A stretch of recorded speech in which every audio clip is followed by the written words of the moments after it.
Welcome to the Conscious Fire Culture. We give you direct access to healers, practitioners, and shamans as we explore alternative medicine for wildland firefighters.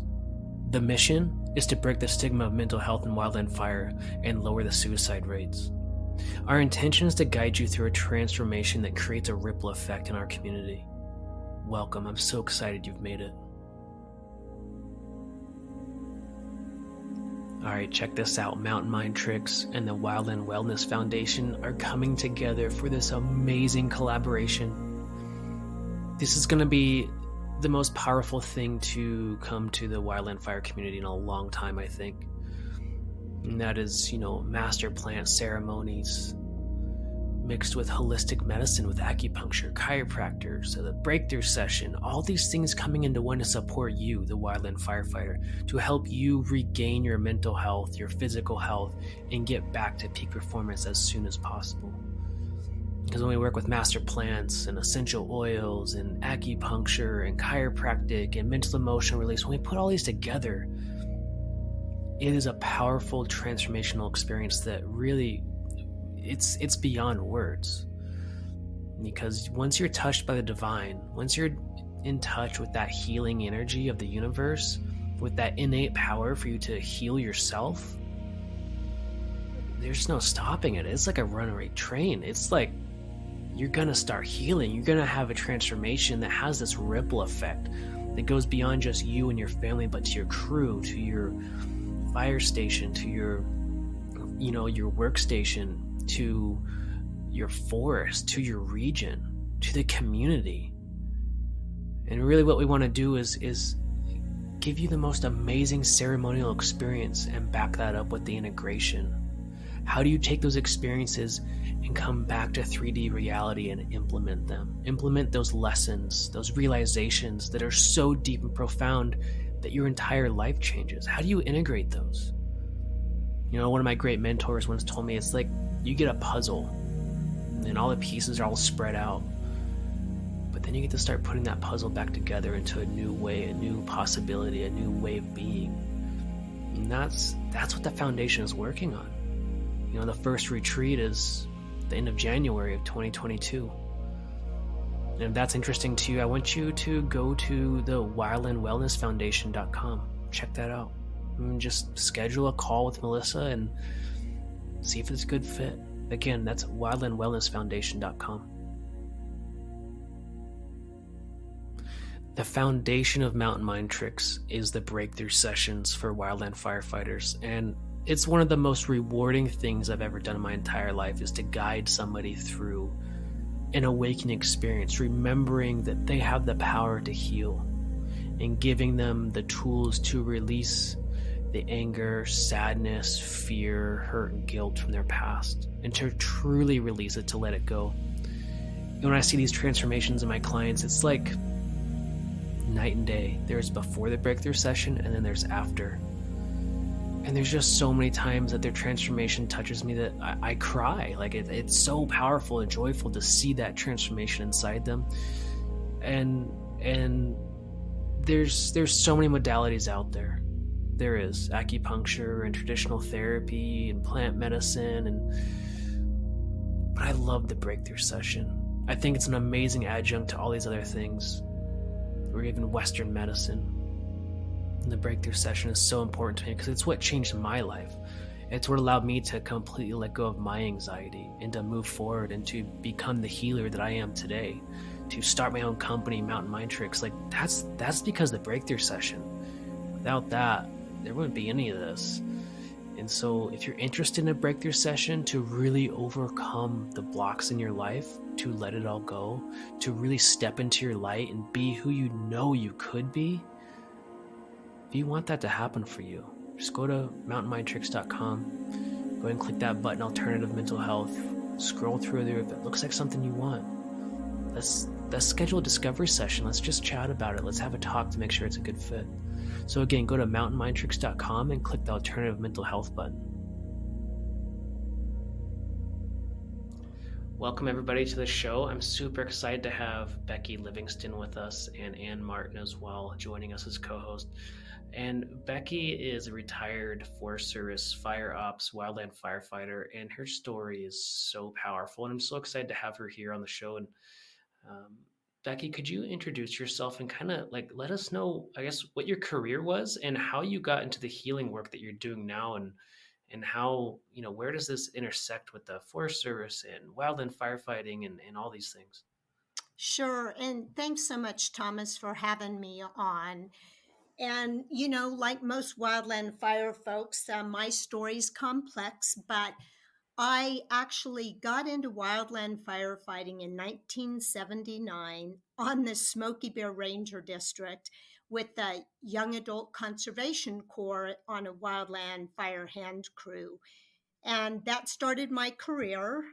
And through the years, I was a seasonal for 10 years, doing a variety of different jobs. And in the wintertime, when I was laid off, I'm also a personal fitness trainer, wellness specialist, and integrative health coach.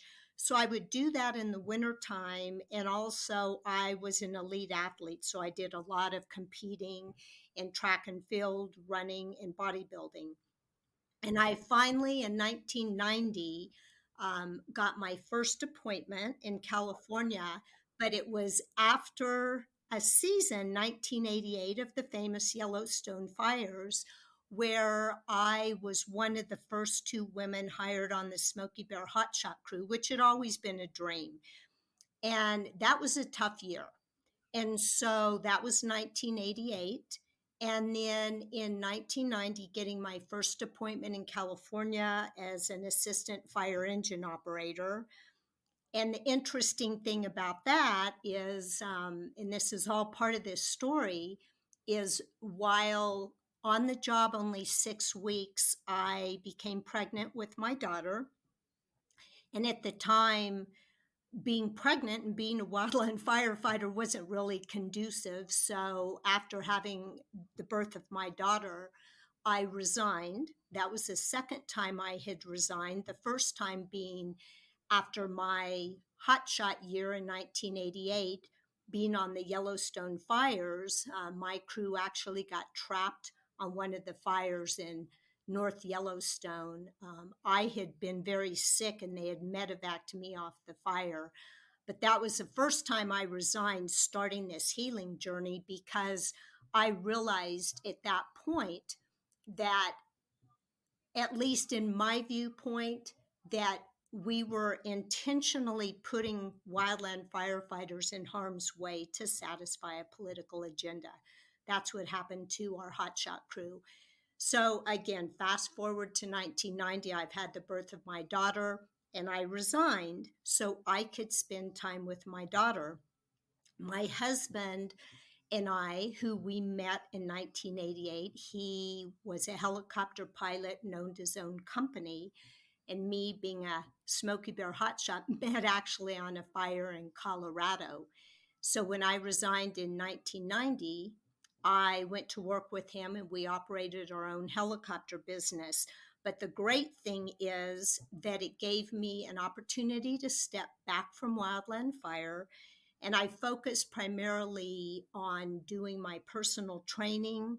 But I also had developed a program called Fireline Fitness.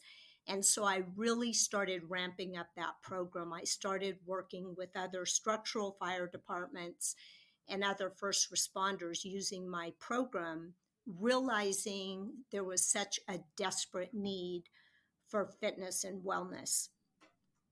We moved to Albuquerque, New Mexico in 1995, where I got a phone call from an old hotshot soup really encouraging me to come back to the agency. So I came back in 1995. And the primary reason, Thomas, is I felt that I could really make a difference with the knowledge I had and the skills as a healer. So came back, and over the course from 1995 to 2018, I got on the leadership track, was a district assistant fire management officer here outside of Albuquerque. Then I was a operations specialist for the Fire Use Training Academy. And then the last 10 years of my time with the Forest Service was spent in the regional office here in the Southwestern region as the Regional Fire Operations Health and Safety Specialist. So really, my responsibility then was the health, safety, and fitness of all wildland firefighters in this huge region. And it was great because it gave me an opportunity, again, to really focus on fitness and wellness, which was actually my passion. During this time, I was burning the candle at both ends, which a lot of firefighters can attest to. I was now a mother of two children and two stepchildren, working in a leadership role. I was a professor at a community college teaching my Fireline fitness program, an elite athlete. I started a program in 2012 called the Women in Wildland Fire Boot Camp. And the whole purpose behind that was to help women get into the field and men as well, but make sure they knew exactly what they were getting into, and really with a focus on fitness and wellness. And then things changed. In 2012, my focus kind of changed. And I asked my fire director if I could start doing something different. And then, of course, go into 2013, which changed my trajectory completely. June 30th of 2013, the Yarnell Hill fire and the loss of the Granite Mountain hotshots was on my watch.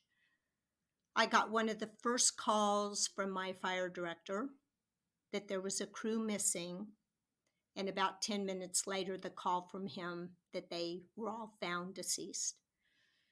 That started what I call the unwinding of my trauma and my complex post-traumatic stress. At the same time, my brother-in-law was dying of cancer, and we lost him in August of 2013. And I can remember going into my fire director and deputy assistant director a few months later and just said, I don't think I can ethically and morally do this job anymore, the fire ops job. I want to do something more focused on helping people heal, helping them deal with the stress and trauma. And so at the time, I had one of my best friends. Her name is Michelle from Region 5, who also had dealt with her own wildland fire traumas, primarily South Canyon. And she and I got together, and luckily, due to the support of a couple of great people, they put us in a program called Comprehensive Resiliency. And they sent us to get some additional training. And even though Michelle and I remained in our jobs, we started a program called Comprehensive Wellbeing and Resiliency. And we were teaching that. We were rocking and rolling all over the country. They used to call her and I Red Bull and Bulldog because of our energy. And we were teaching this all over the country, going gangbusters. We were teaching people how to deal with stress, and we were teaching people what post-traumatic stress was, how to stay healthy, how to stay well. We were incorporating modules tied into the Fireline fitness of, how to take care of yourself pre-season, how to take care of yourself during the fire season, and what to do post-season. And so in 2015, things started unwinding more. I have a beautiful daughter that's now 31, but at the time she was 25, recently married, working on her master's degree. And she developed cancer. She had cancer. So between her cancer and her unwinding and a divorce from her husband and a few other traumas, in August of 2015, the Washington office had decided to create 2 positions for Michelle and I to do this comprehensive well-being program full time. That was our full time job. And they put Michelle in the job. They lateraled her into the job, but I had to apply. You know, you cross the T's and dot the I's. And then on August, I got the call one day. It was the last piece to just do the interview to get me into the position. And I got the call telling me I had not been selected for a position that had been written specifically for me. And I share that because I think that was the final drop in the bucket. That was the final Jenga block that got pulled out of my Jenga blocks, and the Jenga blocks came tumbling down. And so in January of 2016, Thomas, I ended up just completely falling apart. Some people call it a breakdown, and I don't. I call it a breakthrough. I see it now as a gift. But I could no longer function. I could no longer sustain the pace I had been doing actually my whole life. I was 57 at this point. So I was forced onto my own healing path, was not able to work, function for 6 months at all because of the trauma and the stress. We now call post-traumatic stress and complex post-traumatic stress. Actually, it's an injury to the nervous system. My body was a complete mess. And I finally was able to come back to work, limping to work, meaning I could only work a couple of hours, a couple of days a week.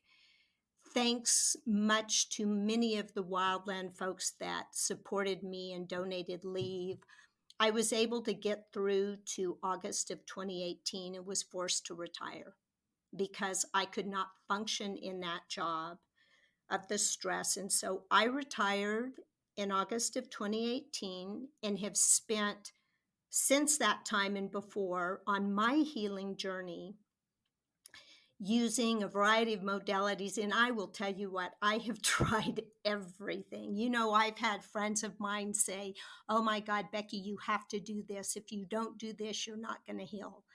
So I've tried everything out there known for post-traumatic stress. And, you know, what I found is a couple of different modalities that have really helped me start to heal. It's a lengthy process. And of course, being a healer before, I used some of the knowledge I had from that. But one of the things that probably helped me the most was trauma sensitive yoga.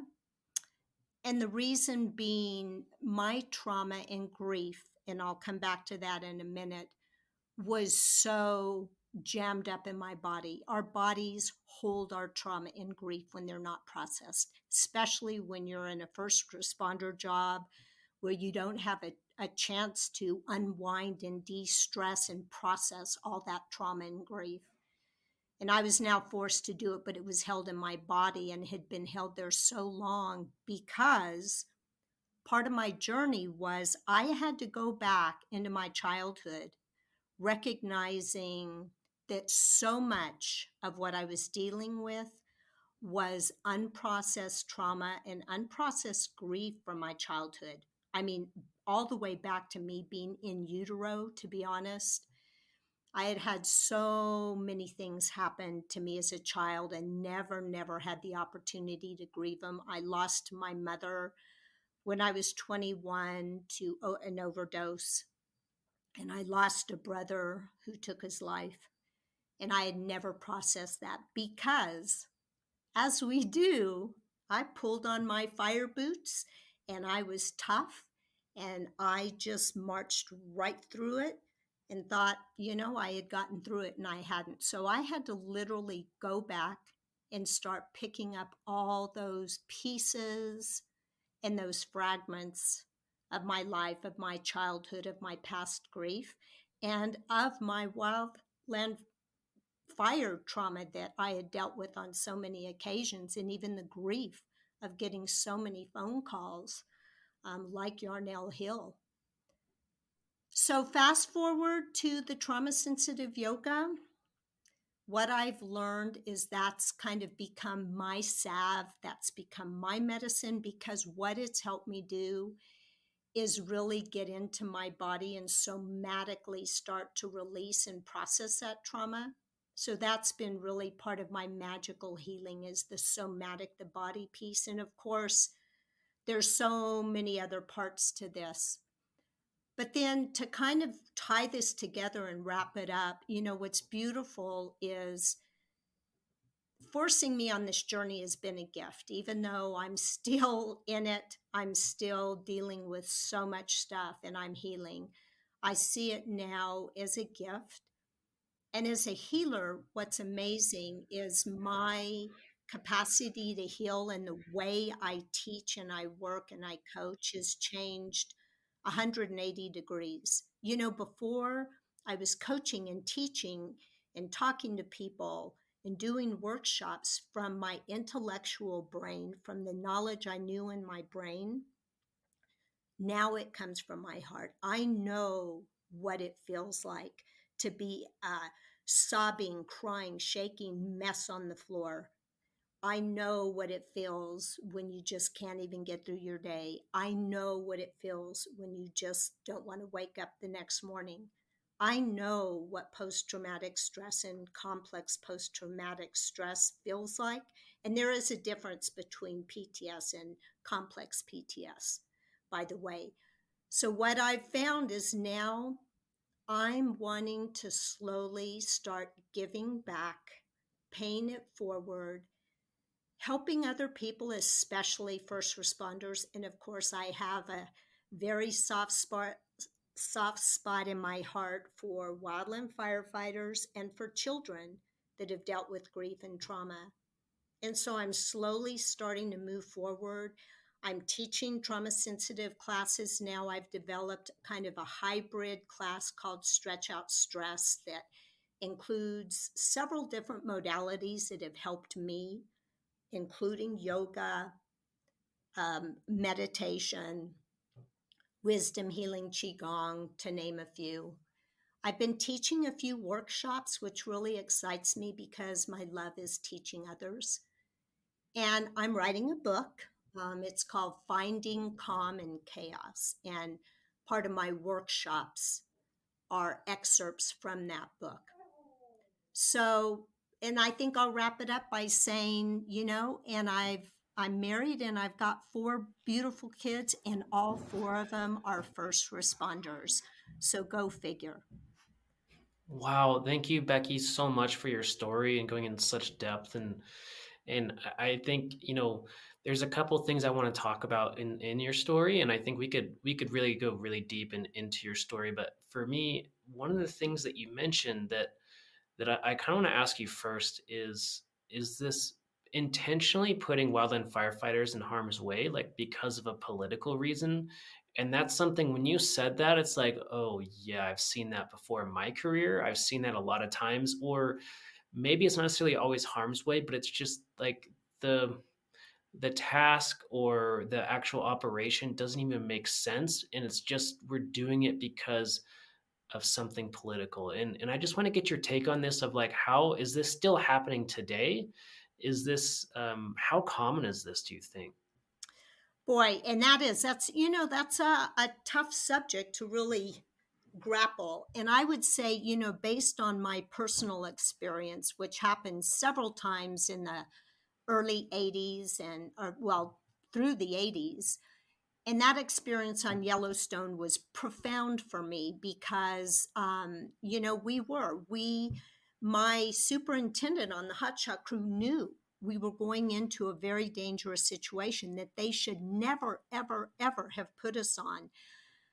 And when my crew was trapped for 3 days in the safety zone, and I was back in fire camp, and I heard the personnel, the IC and other personnel, talking to the media and the public saying, hey, we're saving your town. We have firefighters up there right as we speak. It was a gut punch. It made me so sick that I literally left. I hitched a ride to Billings, Montana, just to get the heck out of Dodge because it made me so sick. And so fast forward, having an opportunity to have worked in the regional office and be on several national teams, health and safety teams and committees, I would say it still happens. I don't see how it can't because of these major catastrophic fires that are burning in the wildland urban interface. And I think that it's still happening. What I see, though, Thomas, is I think people are starting to speak up. Back in my day, back in the 80s, you did not dare speak up because if you did, they would basically send you home. And I see so many people now, firefighters, people in leadership positions that are speaking up and saying, no, we're not going to do that. And I would share too that, even my son, who was my youngest son, was in wildland fire for 6 years and he quit. He quit 3 years ago because he saw this happening. And in his words, he didn't feel like they were taking care of people. And one thing I used to always say, Thomas, was kind of my tagline is when I was in the agency, I used to say, our firefighters are our most precious and valuable resource. So, again, I see it still happening, but it gives me hope that people are starting to finally get it and speak up. And there are people that are listening, but then there are others who are not listening. Yeah, absolutely. And I want to turn it over to Anne if you have a question for Becky, go ahead. Becky, I just wanted to say how much I really appreciate your perspective on a lot of these different issues that we have in fire that have continued to kind of show up, but like you said, that are just starting to kind of create change in the past few years, which is very encouraging. But the question I have for you is I really appreciate so many different things that were in your story, and I'm wondering how you allowed and utilized fire in your career to really shape your healing. Oh, thank you so much, Anne. And that, boy, what a loaded question. And that's great. Um, I would say there's probably a couple of different things. And I mean, this started from 1979, how I was hired. I would say it started then because one of the things that's really important to know, and you can't see me, but I'm pretty petite. I'm 4'10". And in my day, I was 4'10" and about 95 pounds. So for me, being a petite woman, I always had to work a lot harder. And it was no big deal because I loved the job. But the reason I say that, it's with great passion because one of the things I learned throughout my career is just how damn hard you have to work in the job, how tough it is physically, mentally, spiritually, and emotionally. And even on into the years that I got into leadership, that's part of the reason I started that Women in Wildland Fire boot camp is I wanted to make sure that people knew what to expect in the job. So that's a lot of what I learned is that, when you sign up, they don't really tell you what you're getting in for. And I see that happening, and I'm going to use a quick comparison. My husband is a Vietnam veteran.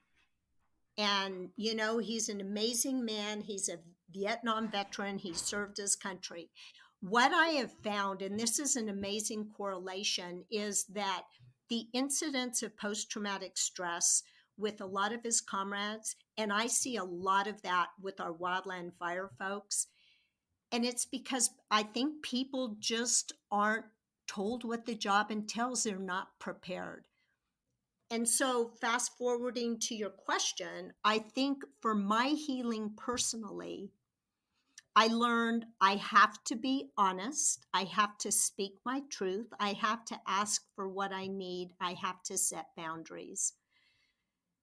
And I think that shaped a lot of my healing, is just knowing we have to talk about this stuff. We cannot shove it under the carpet, hide it in the closet, can't always strap on our fire boots and walk through it. We got to take time to talk about it, to be able to be honest and have these dialogues and know that it is okay not to be okay. Did that answer it? I think that was the perfect answer to that question. It really is inspiring on how you just take these ideas of, we don't necessarily have to come from a place of being a, like what we would call a wounded healer, somebody that has gone through trauma or injury or experiences that have really been detrimental.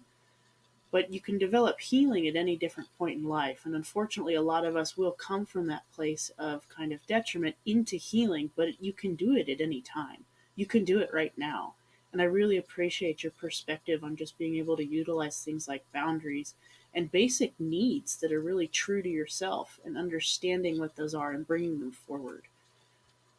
Thank you. Thank you for that. Yeah, it's been an interesting learning curve for sure.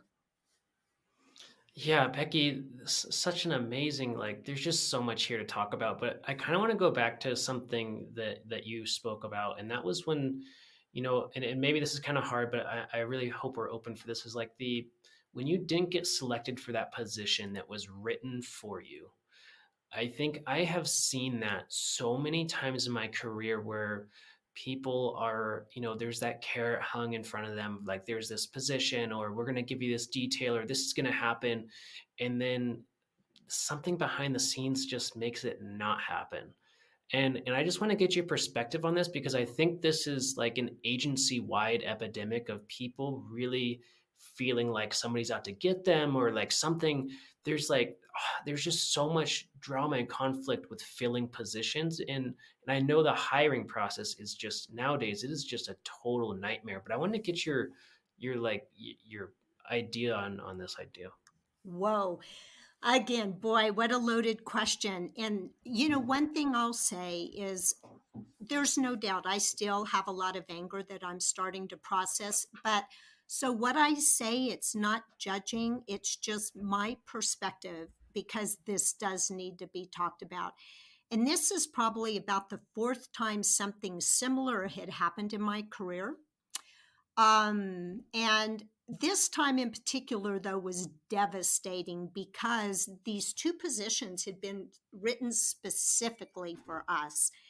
And for somebody, and I mean, I was told, you got it. We've just got to finish the last piece, Becky, that, and I was already in a temporary promotion in that position. So to get the call thinking, okay, this is the last piece, to be told you didn't get it.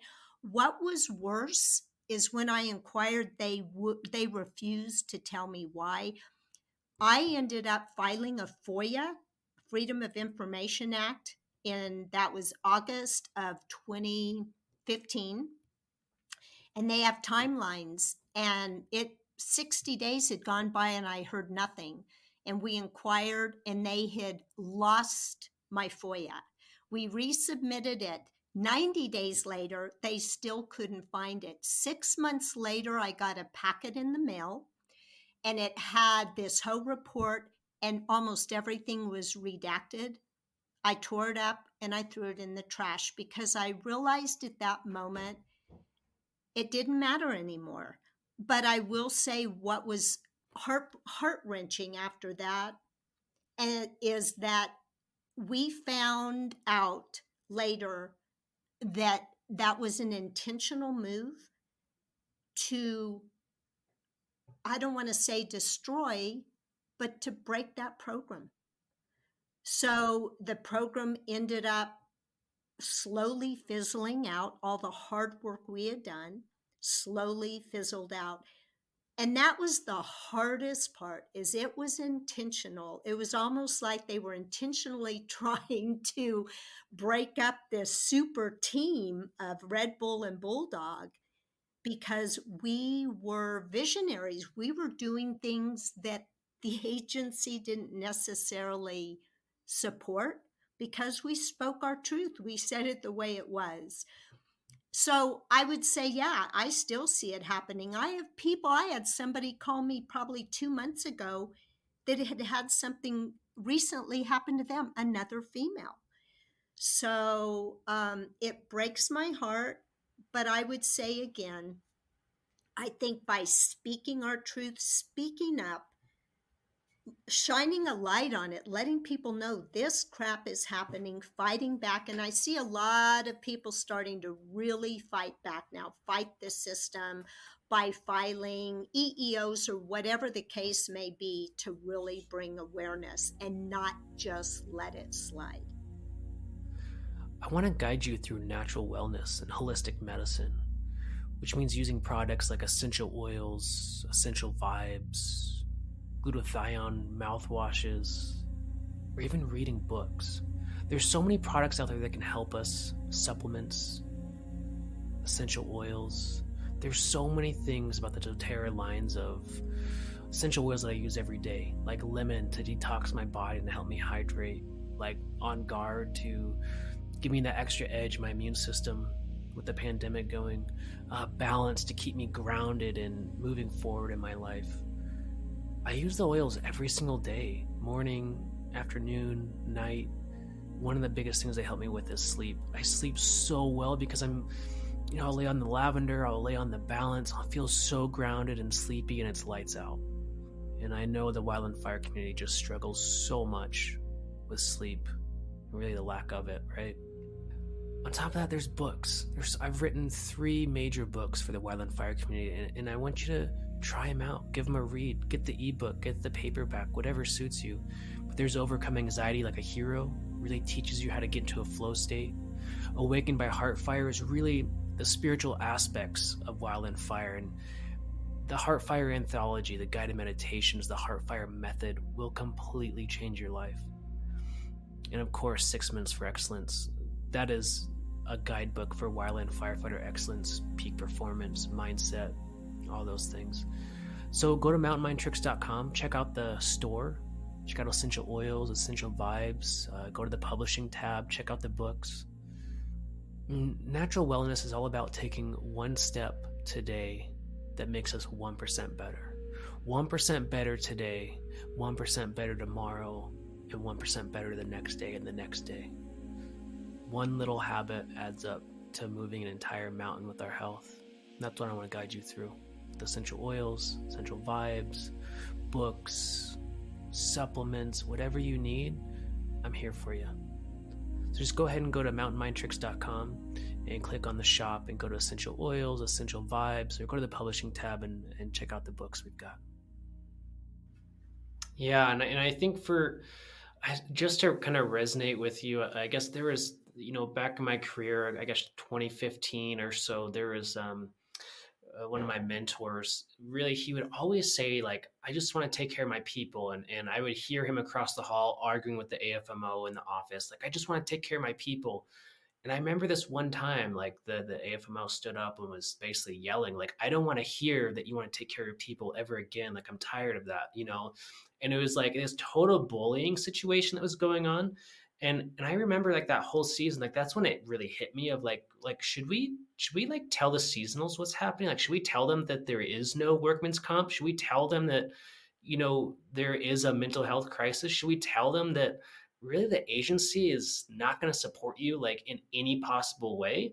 And that was the beginning of my conflict with the agency. Was like I just felt so conflicted of like there's like human rights being violated here. Like there's some really big things happening, and I just wanted to, I guess, resonate with you that there's just so many things that intentionally happen like that behind the scenes, and what forced me to retire basically or resign was harassment and bullying on a crew that was so outrageous and so blatant.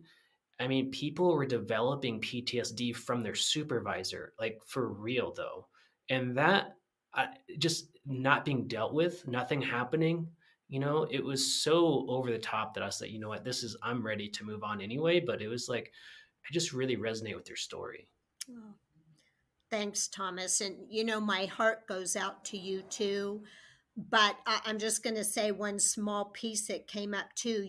I can remember before I resigned and before we were doing our comprehensive well-being job, when I went to my director, at the time I had a supervisor that it was just not a good fit. And there were so many times that that supervisor harassed me or shamed me. And I would go to my leadership in tears saying, I cannot work for this person anymore. And they would start to tell me, oh, you're just way too sensitive. And there were a couple of other pretty egregious things that happened. So I hear you, Thomas, and good for you for taking care of yourself and doing what you needed to do. More people need to do that.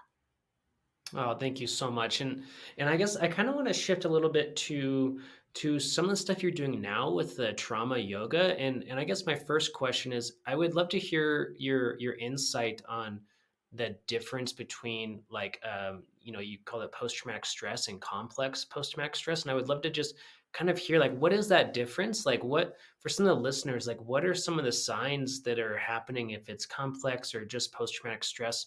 And they're both an issue. I mean, they're both very important to work with, but I would just love to hear what your thoughts are.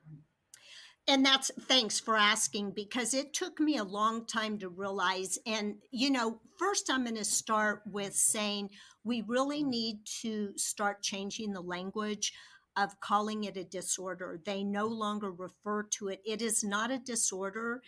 We're now calling it post traumatic stress injury because it's truly an injury to our nervous system.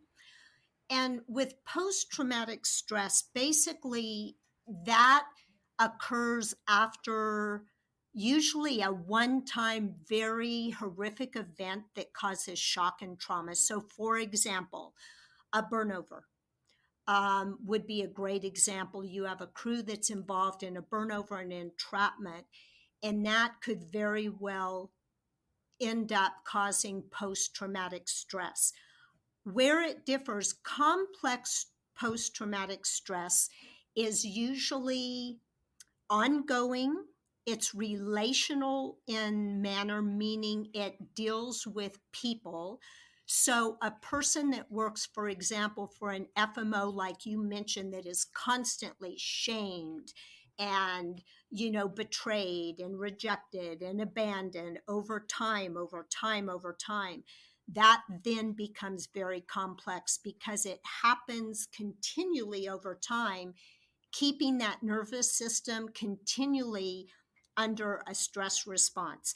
The other huge piece for me that helped is that complex post traumatic stress most often is from childhood trauma.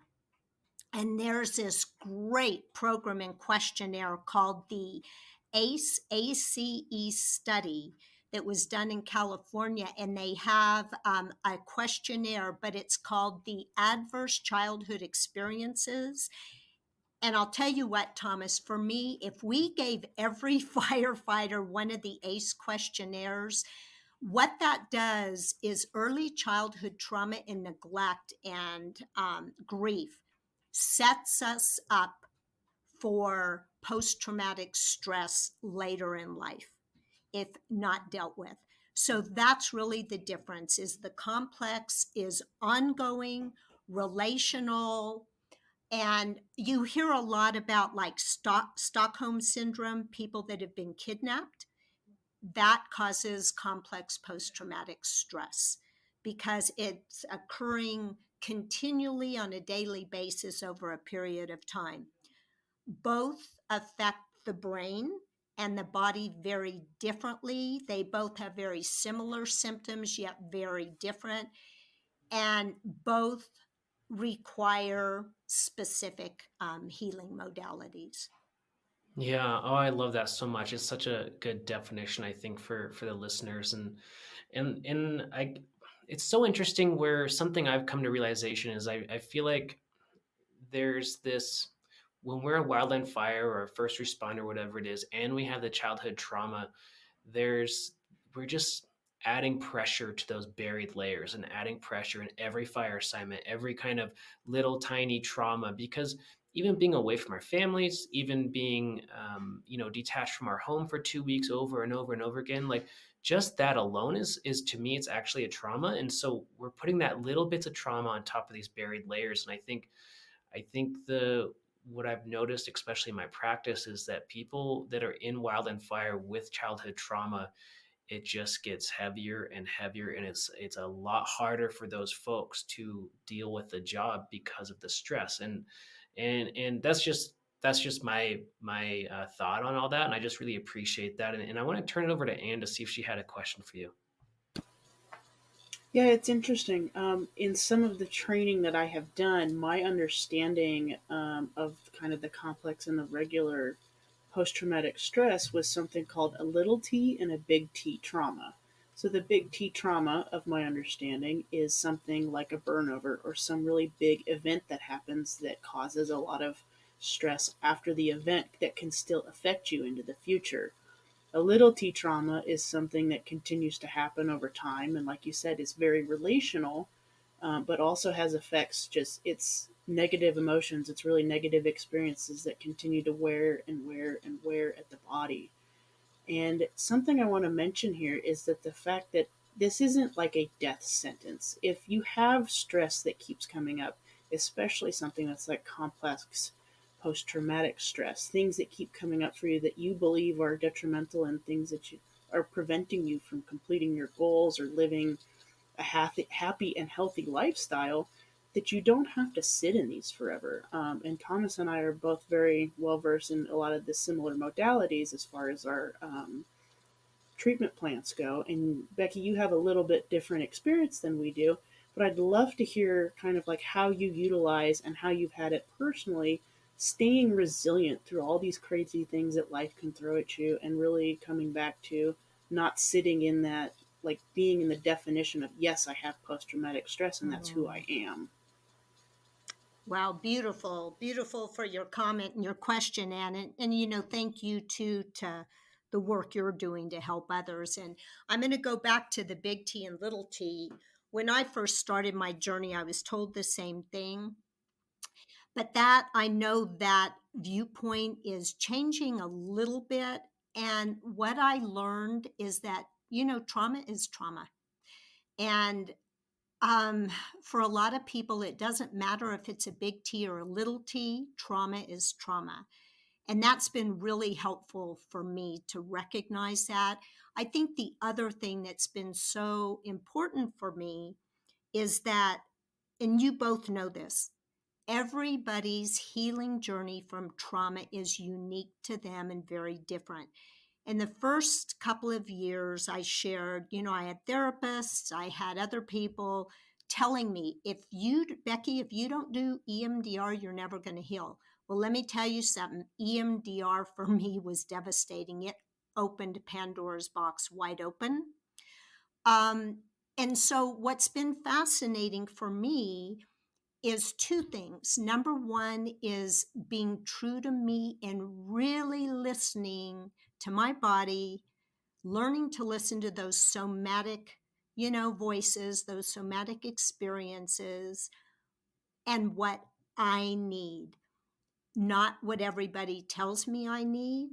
And it comes from a very intentional place, well meaning. But I've had to really learn what is going to help me, and it may be entirely different from somebody else. So I think that's really important, is understanding that trauma is trauma. I've been in support groups where people would be comparing, well, this what happened to me, and to me it doesn't matter. Trauma is trauma and is going to affect all of us. And again, going fast forward to what has helped me the most, I'm going to use childhood and complex post traumatic stress because picking up the pieces of my childhood, I learned what I needed. And that's what made me a great fire person, is because I was tough. I had to prove myself, I had to be accepted. I was looking for outside validation. One of the other keys for me, to be very honest, and this is a great point for the listeners, is finding a trauma informed practitioner. And I know you both are. And I've been really lucky. It's taken me 6 years and 11 therapists, but the therapist I have now, the trauma informed therapist, is a jewel. And the reason is because she's been through it herself. She knows what it feels like. She knows the experience, and she can validate, she can normalize and give me empathy. And so I hope that answered it, but those are like the keys to me, is just making sure people know this is their journey. It's not anybody else's, and they've got to find what's going to work best for them.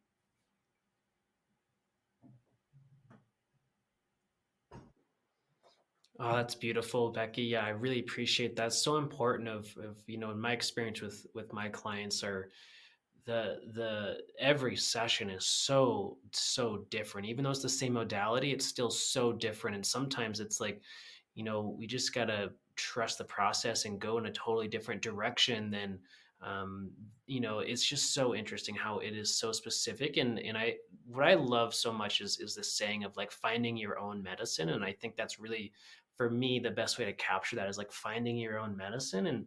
And something I wanted to go back to that you were talking about is picking up the pieces. And that's such interesting languaging, because that's something I do with my clients all the time. Is we will actually, in the shamanic terms, we're going to call it like a soul retrieval. In more of the psychological terms, we're going to call it like more, we're integrating a lot of parts all at once. And so there's all these parts that we're bringing back, and for me, my personal experience with this is when I had a major trauma of losing my engine captain that passed away. I energetically left a piece of myself in his house, or like in that experience. And when I've heard the news, I dropped this piece of myself. And through meditation and journeying to like go back and put that back inside my body was life changing. And I think every time I do this with a client, they feel like, they say to me, I feel so much more whole because I've picked up the pieces. And so I just want to get your take on this, of like really like how important is that to really pick up the pieces, not just from our fire career, but from our childhood. Oh, beautiful. And thank you again. I love what you said, about the soul retrieval and recognizing that important work. And again, my heart goes out to you for that loss. But yeah, I would agree. And, I too have, I think, done 2 shamanic journeys and never even knew what that meant. And just like you said, Thomas, and I'll use, one of my earliest known traumas was when I was 7 years old, and it was a horrific event. And I lost a part of me there, and I, looking back, completely disassociated. So in order to survive, I had an out of body experience. That was my survival. So I've had to go back and feel that. I've had to go back and re-experience the event and re-experience all the trauma, all of the shock. But I will say, too, with all of these pieces I've been picking up, and that's what's so valuable about you and Anne, it can only be done in a safe environment with a person that you trust impeccably. And so it's only been with people that I trusted and I felt safe with that I've been able to do that. And I just recently had an experience come up that I didn't even remember. When I was 8, I was sexually molested, and I didn't even remember that until the last 2 years. And then I'm going to just interject one small piece because I think this is profound. I was really fortunate. Last week, I attended a program called Save a Warrior, and it's specifically for first responders and military combat veterans that have PTS or CPTS diagnosis. And we did, of course, internal family system, the parts, and going back and picking up more pieces. And there were 10 women, all of us veterans or first responders, and 3 facilitators, all peers. And I tell you what, I went back and picked up pieces that I had not picked up before. So it in itself was like a shamanic journey. But the reason, again, I was able to do that is because I felt safe with the people I was with, and I felt in a safe and secure environment And it's been profound, being a sobbing, crying, shaking heap of mess on the floor, ball of, snot on the floor, crying uncontrollably and shaking while people are there witnessing and just know where you're at is so healing.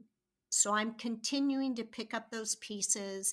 And what I love is, that vision that they have. I think it's old Chinese, art where they have a piece of pottery or that's just broken and into a million different pieces. And they bring the pieces back and they solder them with gold to make it into this exquisite piece of art. And, that's kind of what I look at, picking up these different pieces.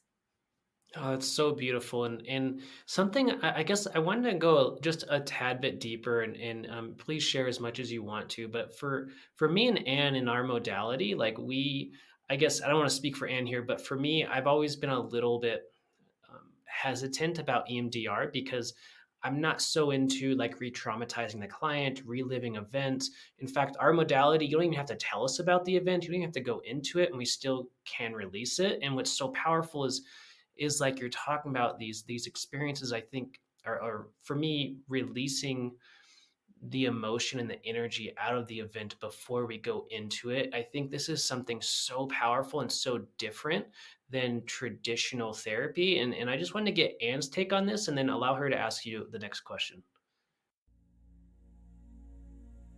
So the last couple of years, I had to quit coffee because coffee was like this liquid shot of anxiety for me. Like my heart would race. I could focus intently, but only for a couple hours, and I would crash super hard.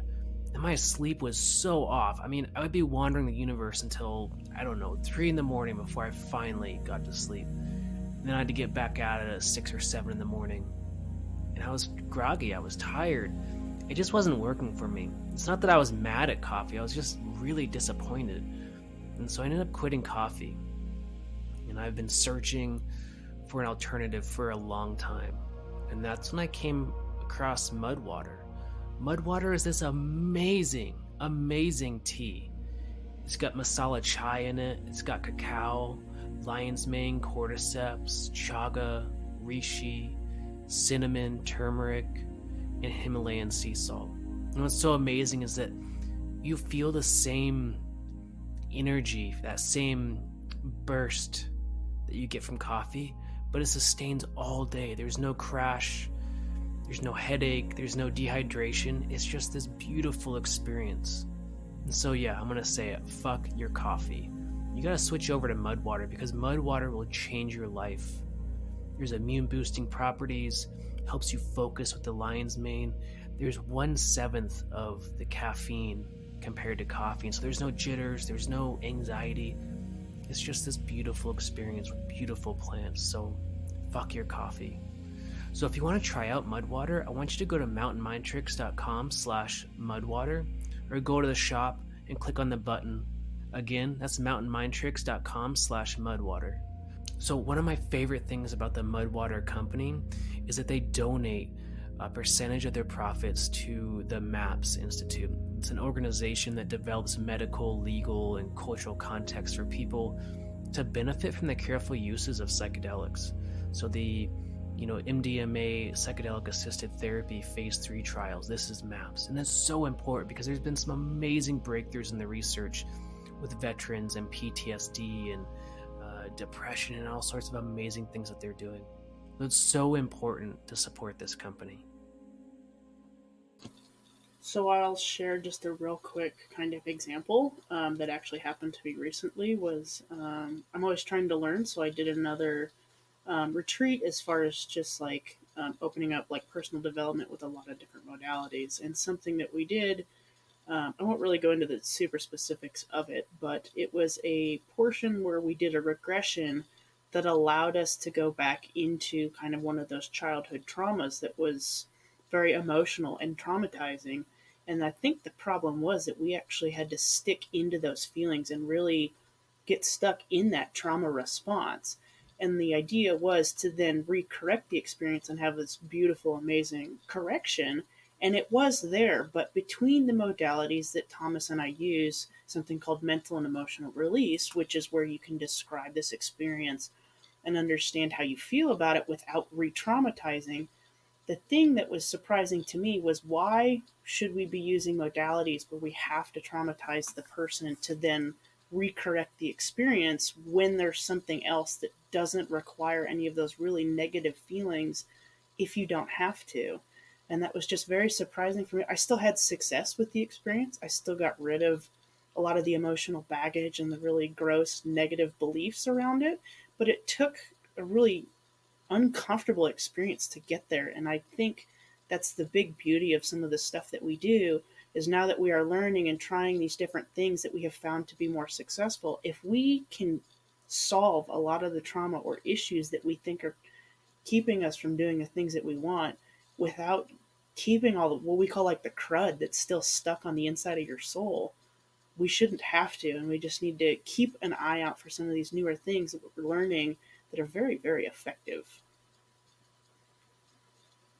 Something that I kind of wanted to get into. I love going deeper on some of these topics, but Bequi, I really wanted to get your perspective because I want to learn more about this. Is what is trauma sensitive yoga, and how do you hold that space for people and really use it?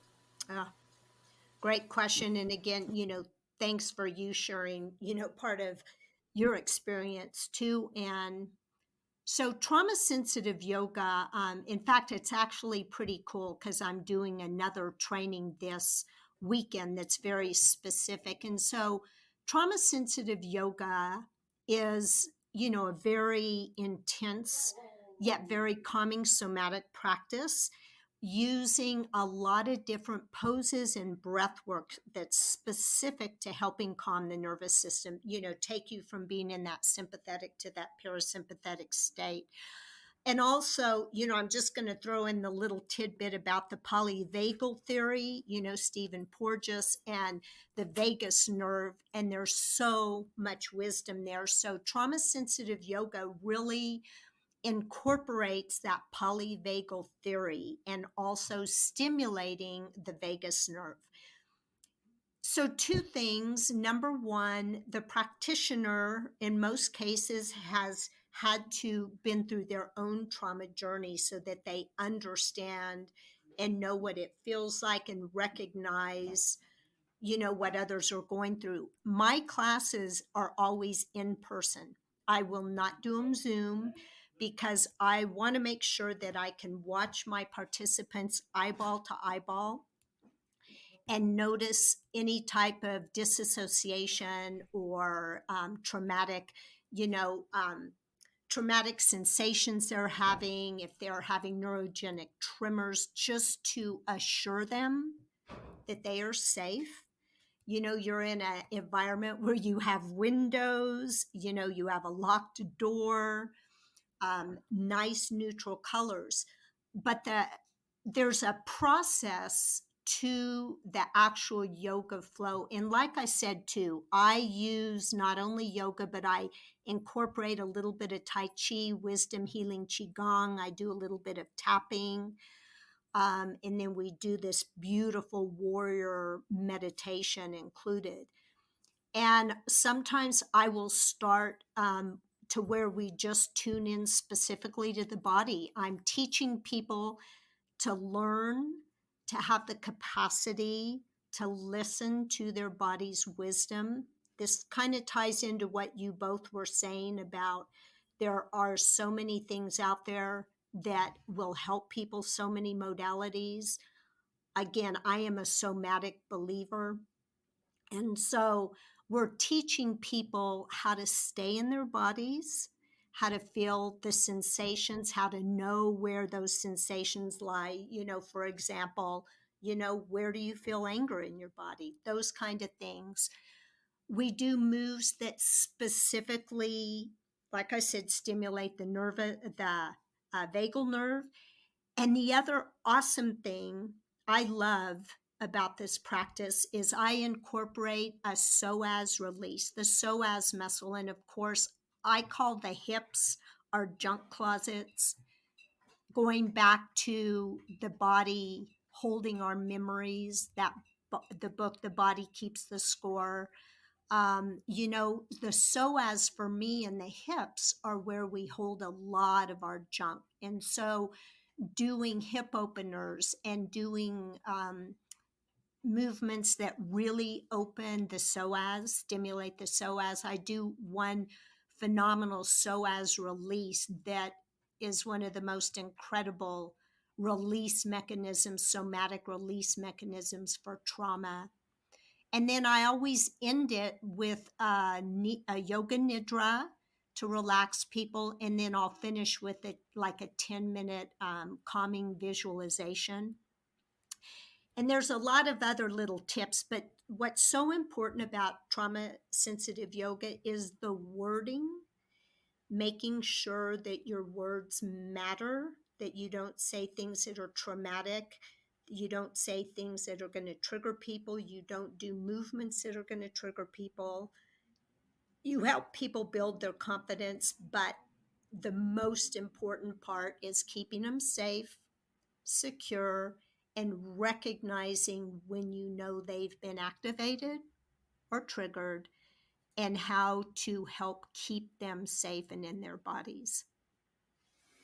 Wow, Becky, this is so powerful because I think for me in my own healing journey, I tend to disassociate a lot. Like that's been my crux, my affliction, almost my entire life until recently of really understanding what I have been doing unconsciously, and I would say it's this idea of coming back into the body is one of the most powerful things I have ever experienced in all of the trainings or everything I've ever done with clients. It's like we got to get back into the body because then we can start, like you said, feeling the pains, feeling where it's held up, feeling and releasing. And something I want to ask you is, I know if like I would love to go to one of your retreats, would be so amazing. Like I would have such a blast. But I think for me, there's this.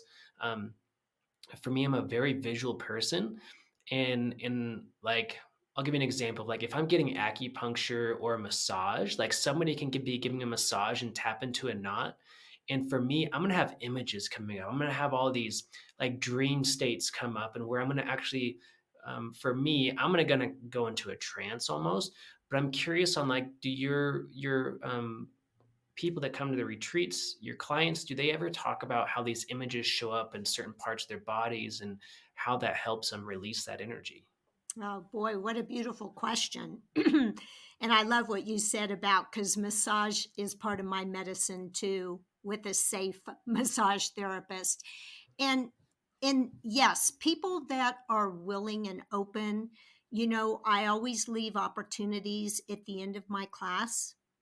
In fact, what's been really cool is I teach a class on Friday night that's just women.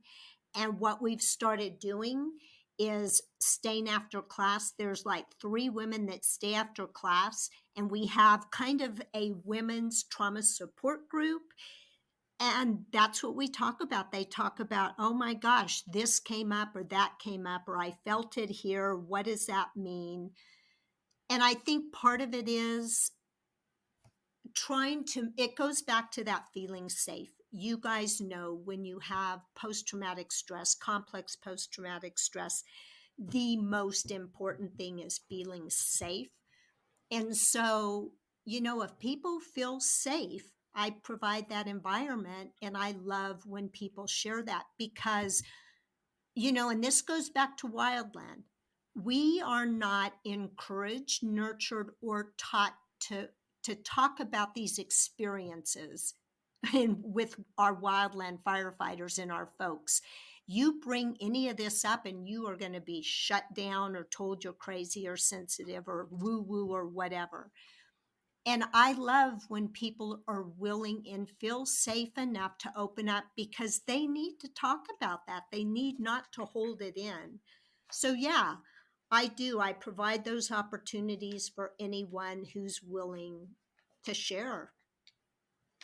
Oh, that's amazing. I love that the story of the women that stay after and really discuss the images and the things. And I think that sharing circle or just being in support with each other, holding that space is so important. And like you're saying, I would love for the wildland fire community to start really incorporating these, like even sharing circles. After an AAR, maybe there is a sharing circle of what came up for you. And I guess I wanted to, I want to respect your time. We're probably going to start wrapping up here soon. But something that came up that I want to ask you is really your experience and thoughts on schism. And I've had a couple clients come to me saying, you know what, we had this traumatic event, and then schism came, and they were encouraging us to re-traumatize, to really get into the fear, really, like they said they actually stopped doing like what schism recommended because it made everything so much worse. And I don't know much about schism. I don't understand it. I'm not a practitioner of that. I just wanted to, like, you've probably experienced schism somewhere throughout your career, and I want to get your thoughts on it. Woo, again, boy, another hot topic. And I would say, yes, I have. I've been involved in several schisms that I was a participant, or someone the schism was for. And I've also been part of watching the schism team. My take is this, and this is me just coming from me. I'm being very open and honest. I think schism is a great attempt, but the problem I see with it is it follows a very structured medical model. And I think it's like you said, Thomas, and you said, Anne, that doesn't always work for trauma. Using that structured medical model does not work, especially when people are going through that shock and that first shock. That's the last thing that they need. And I would say, too, I know a lot of schism folks that have huge hearts that really their intention is great. But being that it's part of the agency and agency led, they don't have they have sidebars. They have to stay within that box. The best schism, and I'm not going to call it schism, I'm going to call it stress debriefing or trauma debriefing I've ever had outside of the agency was with people who had been traumatized themselves. It was like the Save a Warrior I went to this last week. Most profound thing I have ever attended. And the reason was it was being led by peers who had been through trauma. They knew trauma, and it was not using the standard medical model.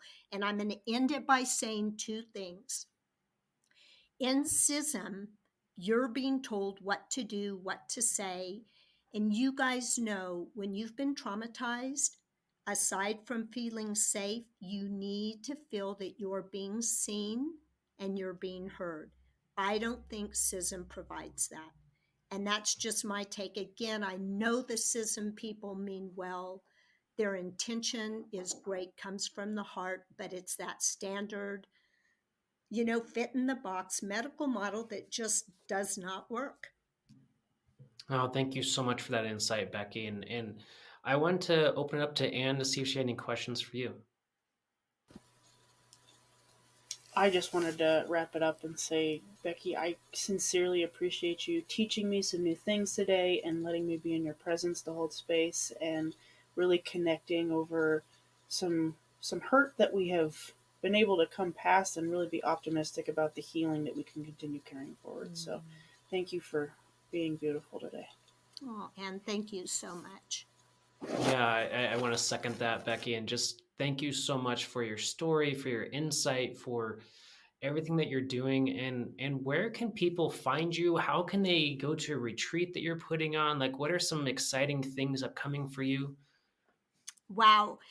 Well, things are starting to really move forward. I am, it's taken me 6 years of not being able to do anything. So I am working with a webmaster to get my website up and running. It will be called Body Sense LLC. We're hoping that's going to happen in January.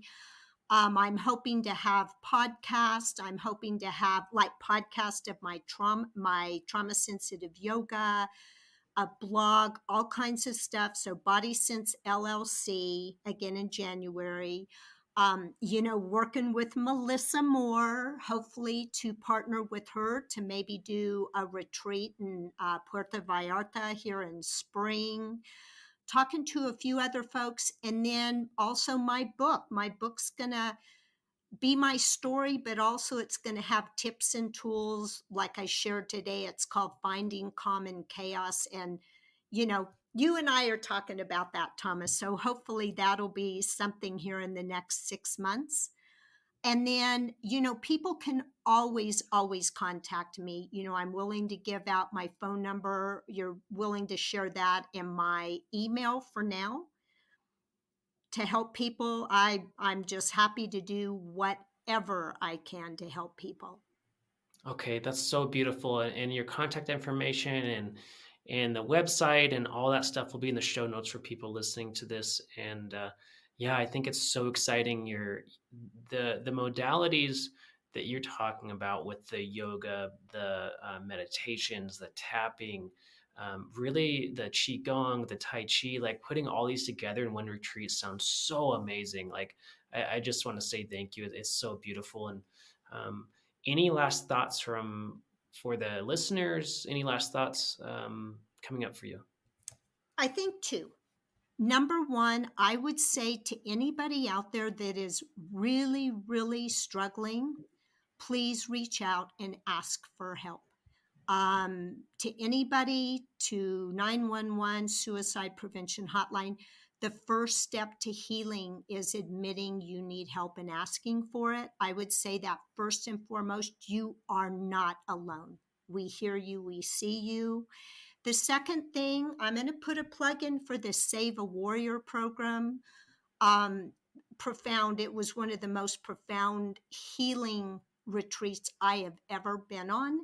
And they do accept nominations and applications from first responders. I was the first wildland firefighter. And so that for somebody that really needs help now, of any program that I've been to a lot, that was the best. And I think, yeah, just ending it with, I'm so appreciative, but please know you are not alone. You're not alone in this. Ask for help. Let people help you. Let people support you. Oh, that's such a beautiful message, Becky. And any last thoughts from you, Anne? I just wanted to say thank you for the opportunity to just share and be in good space, and that we have a lot of resources for anybody that's interested in connecting or just learning more. So go ahead and check out the show notes and be sure and keep up. Yeah, and that's what I'm so excited about this podcast, because what we're doing is we're slowly building an inventory of practitioners, of retreats, of so much learning and purpose and passion behind these guests that are coming on, like you, Becky. And I'm just so excited that eventually we're going to have a couple hundred episodes, a couple hundred practitioners that have come on the show to have different modalities. So the people listening, they can find their medicine, like we were talking about earlier, is finding their medicine. I think that's so powerful, so important. And I just want to say thank you to both, and we'll see you all in the next episode. Well, thank you to you both. I really commend you for doing this. Thank you for all the hard work you do. It was my pleasure and my honor. Beautiful. Thank you.